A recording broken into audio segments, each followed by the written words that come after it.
Uganda is one of the countries in Africa still experiencing a high mortality rate, with 70,000 to 100,000 people dying of malaria each year. 90% of these deaths are amongst children below 5 years and expectant mothers. In Adilang village, Agago district, the highest causes of death are a result of delayed or lack of treatment due to the long distances and lack of transport to medical centers. For example, patients, including expectant mothers, walk for more than 22 miles in search of treatment. On the other hand, most medical facilities are constrained in delivering services because of lack of staff, medicine, and medical equipment. It is on this basis that a Good Samaritan and American businessman, David Fargali, built a medical center after witnessing a child dying of a preventable disease like malaria. This medical center is located in the Adilang village, Agago district.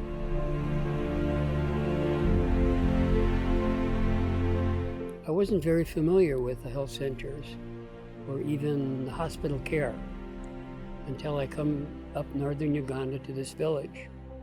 And this is a very remote, poor village. And I saw the need. In fact, I saw a baby dying in his mother's arms from malaria. There was no place to take that baby.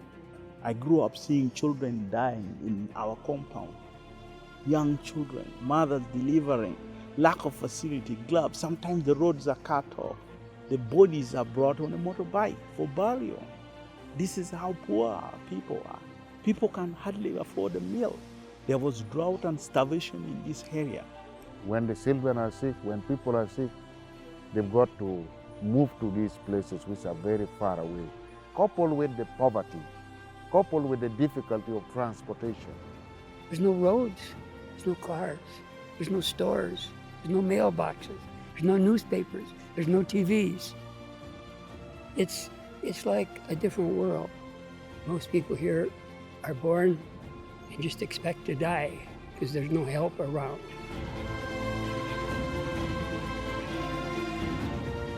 Childbirth is one of the biggest problems here of a death rate.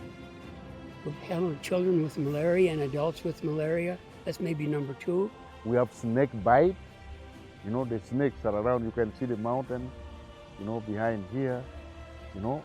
And we have got tuberculosis that our people suffer from. The medication bit is another challenge.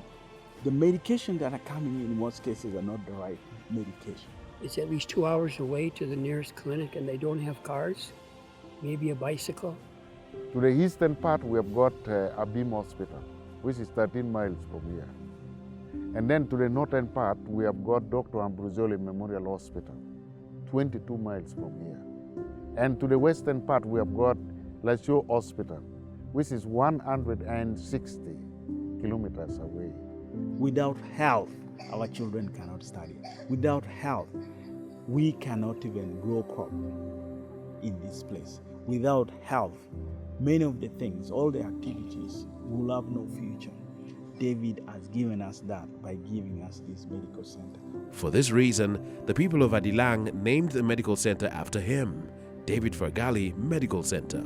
This medical center was commissioned by the President of the Republic of Uganda, His Excellency Yoweri Kaguta Museveni, to address the health challenges that were facing the people of Adilang. This private, not-for-profit medical center was a gift to the Archdiocese of Gulu and is committed to providing quality health services that are accessible, affordable, and in a caring and compassionate environment.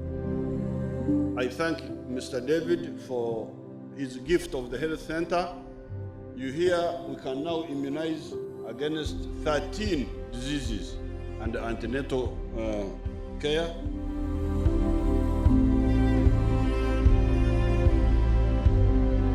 Actually officially opened on the 4th of July. And I tell you, I was here. I was here to receive the patient, to pray with them in order to take off. There were more than, and about 200 people were here. This medical center was established to meet the needs of the people here, to provide health care.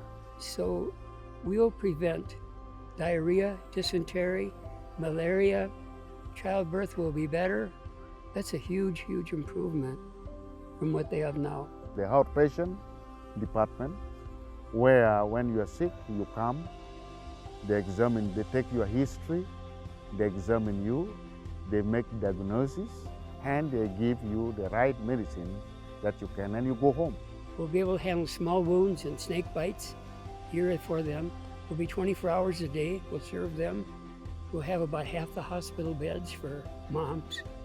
We'll have midwives to help them with the baby. We'll instruct them.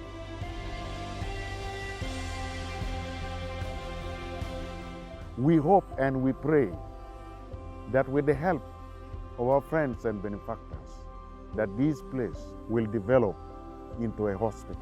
There's a lot of need in this area, in the areas of health, education, in sanitation.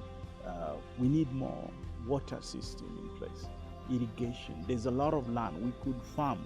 There are very many areas where people could make a contribution that would touch lives. I know we have needs at home. I'm familiar with that, but nothing like this.